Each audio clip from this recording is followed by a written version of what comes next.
বিএনপির স্থায়ী কমিটির সদস্য সালাউদ্দিন আহমদকে ইঙ্গিত করে এনসিপি নেতাদের বক্তব্যের জেরে কক্সবাজারের চকরিয়ায় দলটির পথসভা ভণ্ডুল হয়ে গেছে। জেলা জুড়ে বিক্ষোভ মিছিল করেছে বিএনপি। পরে গাড়িতে তৈরি এনসিপির পথসভার অস্থায়ী মঞ্চটি সরিয়ে দেয় বিক্ষুব্ধ বিএনপি নেতাকর্মীরা। বিকেল 4:15টায় চকরিয়ায় জনতা মার্কেটের সামনে এই ঘটনা ঘটে। পুলিশ জানায়, এনসিপির কেন্দ্রীয় নেতাদের বহনকারী গাড়ি বহর ঘিরে আইন শৃঙ্খলা জোরদার করা হয়েছে।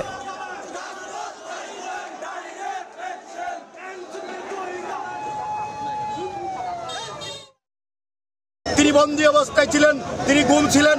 আজকে জাতির পক্ষে, স্বাধীনতার পক্ষে, মানুষের ভোটাধিকারের পক্ষে যখন কথা বলেছেন, কক্সবাজারের ইতিহাসে কটূক্তি করে সবাই রাজপথে নেমে এসেছেন।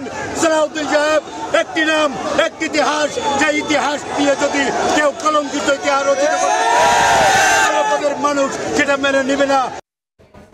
এই মুহূর্তে কক্সবাজারের চকরিয়া আছেন রিপোর্টার সুজাউদ্দিন রুবেল। সরাসরি চলে যাচ্ছি তার কাছে। ১৯তম দিনের মতো কক্সবাজারে পদযাত্রা করেছে এনসিপি এবং সেই পদযাত্রার পরপরই দুপুর 1টার দিকে যে কক্সবাজার পাবলিক হল বাটে এনসিপির একটি পথসভা হয়েছে। সেই পথসভায় বক্তব্য দিয়েছেন এনসিপির নেতারা। তবে একটি বক্তব্যকে কেন্দ্র করে কক্সবাজারে এখন উত্তেজনা বিরাজ করছে। বিশেষ করে কক্সবাজারে যে চকরিয়া রয়েছে, সেই চকরিয়ার সাবেক একজন যিনি সাবেক যোগাযোগ মন্ত্রী এবং বিএনপির স্থায়ী কমিটির যিনি সদস্য রয়েছে সালাউদ্দিন আহমেদ, তার বিরুদ্ধে বক্তব্যটি হওয়ায় এর মধ্যে চকরিয়া এবং পেকুয়াই সহ কক্সবাজারের যে উপজেলাগুলো রয়েছে সবগুলোই উত্তেজনা বিরাজ করছে। এবং আমরা লক্ষ্য করেছি বিকেল 4টার পর যেখানে চকরিয়া একটি পথসভা এনসিপি করার কথা ছিল, সেই যেখানে একটি গাড়ি দিয়ে একটি মঞ্চ তৈরি করা হয়েছিল, সেই মঞ্চের কিছু অংশ ভাঙচুর করে সেটিকে সরিয়ে দেওয়া হয়েছে। এবং পাশাপাশি এরপর বিক্ষুব্ধ হয়ে ওঠে চকরিয়া যারা বিএনপির নেতাকর্মীরা রয়েছেন, তারা বিক্ষোভ প্রকাশ করেন এবং মিছিল করেন।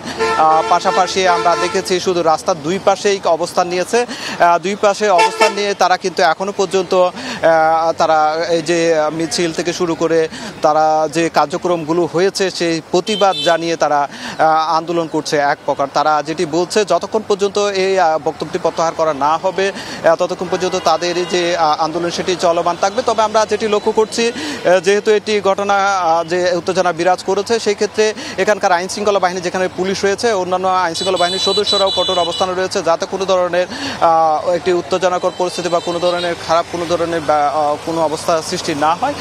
সেজন্য আমরা লক্ষ্য করেছি সব জায়গায় চকরিয়ার যে বিভিন্ন প্রধান সড়ক থেকে শুরু করে সেসব জায়গায় আইন শৃঙ্খলা বাহিনী অবস্থান নিয়ে তারা সব কার্যক্রম চালিয়ে যাচ্ছে। এবং স্বাভাবিক যে চট্টগ্রাম কক্সবাজার যে মহাসড়কটি রয়েছে, সেই মহাসড়ক দিয়েই কিন্তু যে কিছুক্ষণ আগে কিন্তু গাড়ি কিছুটা অস্বাভাবিকভাবে যেহেতু আন্দোলন করছিল, সেহেতু কিছু লোকজন ভয়ে ছিল, গাড়ি যারা চালাচ্ছিলেন সেই ভয় কেটে গিয়ে এখন কিছুটা স্বস্তি ফিরেছে এবং গাড়ি ঘোড়া চলছে। তবে বিএনপির নেতাকর্মীরা এখনো পর্যন্ত অবস্থান করছে এবং এই ঘটনাকে একটি বক্তব্যকে কেন্দ্র করে এখন পর্যন্ত জেলা জুড়ে এটি উত্তেজনাকর পরিস্থিতি বিরাজ করছে। তো এই ছিল আমার কাছে চকরিয়া থেকে সবশেষ। কক্সবাজারের চকরিয়া থেকে সবশেষ জানাচ্ছিলেন সহকর্মী সুজাউদ্দিন রুবেল।